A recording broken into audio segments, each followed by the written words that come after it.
जी दिनेश जी। जी, बहुत महत्वपूर्ण बिंदु उठाए आपने और मैं राकेश जी के पास आऊंगा। सुनील जी भी जुड़ गए हैं, आपका भी बहुत बहुत स्वागत है। और कहीं ना कहीं जो घटनाक्रम घटे पिछले कुछ दिनों में, आज मुंबई की न्यूज़पेपर में खासतौर से जो बॉम्बे टाइम्स जो आता है उसके अंदर फिल्मी समाचार काफी होते हैं, 5, 7, 8, 10 पेज होते हैं। तो उसमें एक महत्वपूर्ण खबर फ्रंट पेज पे बॉम्बे टाइम्स पे क्या है सर, कि Bollywood now turn to love stories again. ये एक महत्वपूर्ण खबर है क्योंकि उनको लगता है कि वो राष्ट्रवाद और वो हिंदू इंडिया पाकिस्तान, हिंदू मुसलमान, और अभी जो हमारे 12 जिसको बैन कर दिया गया कर्नाटक के अंदर, और बीच में सर कश्मीर वो खबर हमको भेज दीजिएगा। ये हमारे केरला काम की स्टोरी खबर है, वगैरह है मैं इस पे करने वाला था। शो बन जाएगा इसमें अमिताभ भाई। तो बिल्कुल बिल्कुल बिल्कुल बिल्कुल बिल्कुल। बॉलीवुड से अब दोबारा से डिमांड उठनी शुरू हुई कि let's go back to the love stories. अब ये मुद्दे चलने वाले नहीं क्योंकि जनता ने इनको रिजेक्ट किया, इसमें कोई शक वाली बात नहीं है। मैं ये समझ के चलता हूं कि सिर्फ हमारे पैनलिस्ट नहीं, जो हमारे दर्शक हैं जो हमें देख रहे हैं इस समय, वो भी बहुत बड़े इन्फ्लुएंसर्स हैं क्योंकि वो भी ओपिनियन को शेप करते हैं। अब उनका नाम हो सकता है सैयद खादर हो या आफ्ताब अहमद हो या लाहिरू हितेश हो या कैलाश कल्ला हो, कोई भी हो, या हमारे बहुत सारे और जो दर्शक हमें देख रहे हैं, बड़ी लंबी लाइन है, इसमें मैं सबके नाम नहीं पढ़ पाऊंगा, लेकिन आपका योगदान भी इस लोकतंत्र को बचाने में शायद सबसे अधिक है।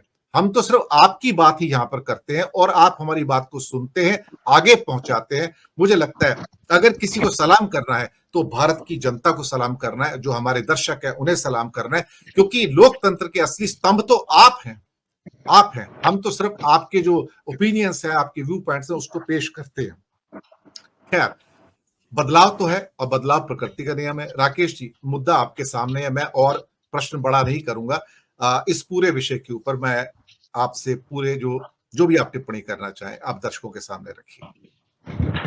बहुत धन्यवाद दिनेश सर, आपने और अमिताभ जी ने हम जैसे साधारण पत्रकारिता के बहुत साधारण विद्यार्थी का नाम भी ले दिया इस पूरी फहरिस्त में। हम लोग तो अभी सीखते रहते हैं, लेकिन एक तो संयोग है।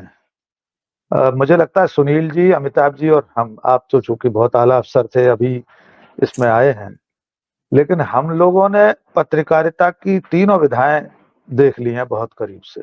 हम लोगों ने हैंड कंपोजिंग के दौर से पत्रकारिता शुरू की है। सुनील जी, आपको भी याद होगा, और अमिताभ भाई याद होगा, एक एक अक्षर ऐसे एक कंपोज होता था, कंपोजिटर एक। बिल्कुल सर, बिल्कुल बिल्कुल बिल्कुल, हाँ बिल्कुल। तो हम लोगों को करीब 35 साल हो गए, सुनील सर को ज्यादा हो गए होंगे।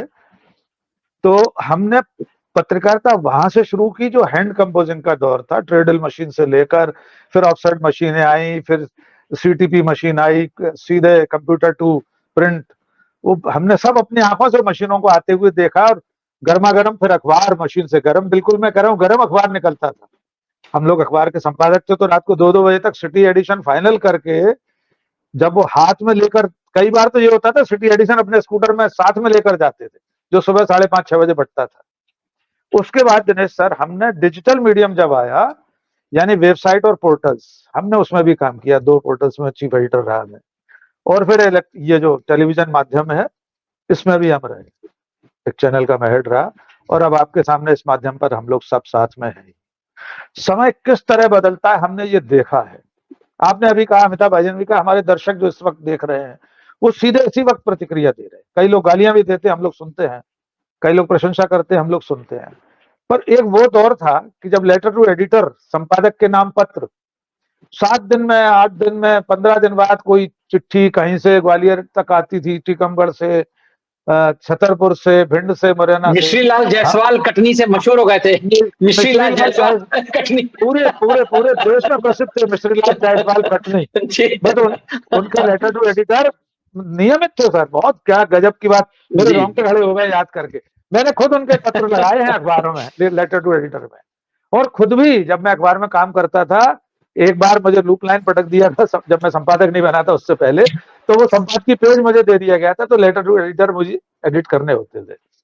ज्यादातर पत्र तो एज इट इज छपते हैं, लेकिन कहीं कोई गड़बड़ हो। तो कुल मिलाकर दिनेश जी, अब हम आते हैं वर्तमान पर।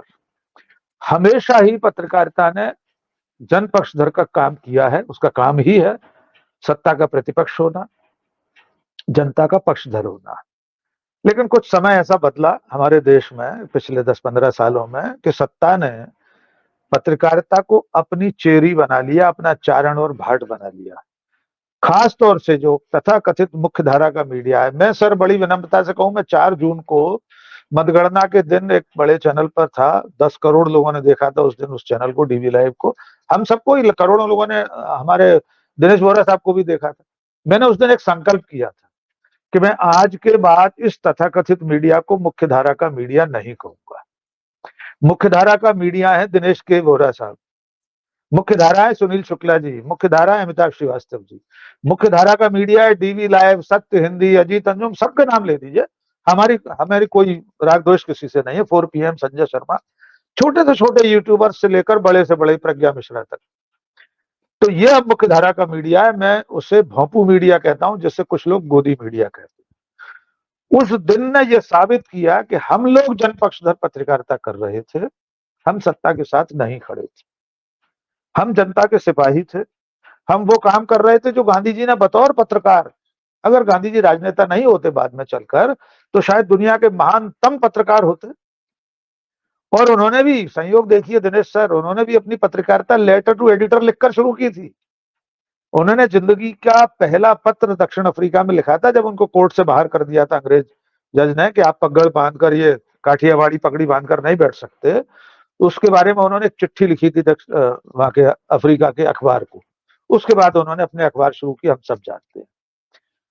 जो मोहनदास करमचंद गांधी पत्रकार के रूप में तब कर रहे थे, वही भूमिका आज इन यूट्यूबर्स ने निभाई है, बिना डरे, बिना झुके, बिना समझौता किए। बहुत से लोग डरे भी होंगे, समझौता भी किया होगा, सहज बात है, हम सब मनुष्य हैं। कौन किस कारण से डर जाए, कौन किस स्वार्थ के कारण झुक जाए, आप नहीं जानते, हम उनकी बात नहीं करेंगे। लेकिन सत्ता से सवाल जब किए, तब देश के लोगों को सच्चाई पता चली सर। वरना एक आई वाश था, आंखों पर पर्दा डाला हुआ था कि सब कुछ हरा ही हरा है, मोदी जी विश्वगुरु बन गए, बहुत तरक्की हो रही है। वो मीडिया कभी ये नहीं बताता था कि हम जीवन के मानकों में हम कहां खड़े हैं दुनिया के सामने। बताइए, एक भी तथाकथित भोंपू मीडिया के चैनल पर जीवन स्तर के मामले में हम कहां खड़े हैं, जो विश्व के सूचकांक हैं, उस पर डिबेट हुई? कोई prime time debate Dinesh sir सुनी हमने? महंगाई पर कोई प्राइम टाइम डिबेट हुई? इसके उलट एक चौधरी साहब है, तिहाड़ निवासी रहे, सुना है, वे तो महंगाई के पक्ष में प्राइम टाइम दिखा रहे थे सर, अमिताभ भाई। उन्होंने डॉलर की कीमत और रुपए वाले मामले में बाकायदा ये कहा था, महंगाई बढ़ती तो अच्छी चीज है, इससे तरक्की होगी। तो जब उसने ऐसा किया तो देश की जनता भी भ्रमित हो गई थी। पर हम लोगों ने समय रहते, हम लोग तो बहुत छोटे से खिलाड़ी हैं, बहुत छोटे पत्रकार हैं, बहुत सारे लोगों ने, करोड़ों लोगों तक ये बात पहुंचाई कि ये जो आपको दिखाया जा रहा है, ये हरा, ये हरा नहीं है, ये वो हरा पर्दा है जो डोनाल्ड ट्रंप के आते समय अहमदाबाद की सड़कों पर लगा दिया था। पर्दे के उस पार देश की वो असली सूरत है जो आपको देखना चाहिए। ये वो हरा पर्दा है जो T20 में, क्षमा कीजिए, G20 में दिल्ली की सड़कों पर लगा दिया था, लेकिन पर्दे के उस पार कुछ और था। तो हम लोगों ने इस हरे पर्दे, नीले पर्दे के पीछे जो सच्चाई थी, वो देश के सामने रखी। तब देश को समझ में आया कि अयोध्या में मंदिर ही होना काफी नहीं है, वहां जो 2000 मकान तोड़े गए हैं, लोगों को बेघर कर दिया गया है, लोगों के रोजगार, छोटी छोटी गुमटियां और दुकानें तोड़कर उन्हें सड़क पर ला दिया गया है। ये कहानियां किसने दिखाई दिनेश सर? भोंपू मीडिया ने कि हम और आपने? हमने जब ये दिखाया तो देश का दर्द देश के सामने आया। देश को मालूम हुआ कि सिर्फ 5 किलो अनाज की थैली हासिल करना ही विकास नहीं है। विकास के लिए अस्पताल चाहिए, स्कूल चाहिए, एम्बुलेंस चाहिए, समय पर इलाज चाहिए, कॉलेज चाहिए। और इस सरकार ने पिछले 10 सालों में ये सब नहीं किया। जब हमने ये सब देश को बताया, तब देश उस फैसले पर पहुंचा जो 4 तारीख को ईवीएम मशीनों से निकलकर बाहर आया। एक बात और कहकर अपनी बात खत्म करूंगा। मैंने सर 2016-17 में एक संपादकीय लिखा था कि सोशल मीडिया बूमरैंग है और आप मोगली नहीं हैं, ये आपकी छाती में लगेगा। मैं इसको स्पष्ट कर देता हूं कि जिस सोशल मीडिया के शेर पर सवार होकर नरेंद्र मोदी और बीजेपी सत्ता में आए थे, वो 2016-17 से बूमरैंग करना शुरू हो चुका था। यद्यपि समय बहुत लगा, हम लोग भी देर से आए, क्षमा करें, हम भी कहीं ना कहीं थोड़े बहुत गुनहगार हैं। आप सोचिए कि जब उनका सोशल मीडिया, उनकी व्हाट्सएप यूनिवर्सिटी, उनका आईटी सेल झूठ फैला रहा था, तो हम में से बहुत कम लोग उसका प्रतिकार कर रहे थे। खुद राहुल गांधी का ट्विटर हैंडल नहीं था सर, नरेंद्र मोदी के करोड़ों फॉलोअर हो गए थे तब तक। लेकिन जब हम लोग देर से भी आए और हमने उनके झूठ का खुलासा करना शुरू किया, तो ये सोशल मीडिया बूमरैंग कर गया। हमारे दर्शकों की सुविधा के लिए बता देते हैं, मोगली सीरियल हम सबने देखा होगा। मोगली के हाथ में एक लकड़ी की ऐसी कत्तल थी, वो फेंक कर मारता था और लक्ष्य पर भेद करने के बाद वो वापस आ जाता था, मोगली अपने हाथ में ले लेता था। मैंने जो 2016-17 में संपादकीय लिखा था, उसका आशय ये था, ये जो सोशल मीडिया का बूमरैंग है, ये जो हथियार आपके हाथ में था, अब ये बूमरैंग करेगा। ये लकड़ी की जो कत्तल है, जो शस्त्र है, ये लौट कर आएगा। और आप मोगली नहीं हैं, आप मोदी हैं। मोगली ने तो अपने हाथ में वापस ले लिया था, उसके सीने पर नहीं लगा था, लेकिन आप मोदी हैं, मोगली नहीं है, इसलिए अब आपके सीने में लगेगा। और जिस दिन ये बूमरैंग किया है, उस दिन से नरेंद्र मोदी का अवसान, उनका पतन सामाजिक रूप से, राजनीतिक रूप से शुरू हो गया। 4 जून की शाम इस बात का प्रमाण है कि वे नैतिक रूप से इस चुनावी लड़ाई को हार गए हैं, भले वे तीसरी बार कल शपथ ले लें। और इसमें सोशल मीडिया का, यूट्यूबर्स का, सभी माध्यम है सर, अकेला यूट्यूब नहीं, फेसबुक, इंस्टाग्राम, ट्विटर, और हम ही नहीं। आपने बिल्कुल सही उल्लेख किया सर, अमिताभ जी ने, आपने राहुल गांधी जैसे, तेजस्वी जैसे, अखिलेश जैसे तमाम सारे ऐसे नेता हैं जिन्होंने इस माध्यम की महत्ता को समझा। राहुल गांधी ने इसीलिए आधी रात को एयरपोर्ट से घर जाते समय कार में बैठकर वो अपना ब्लॉग बनाया।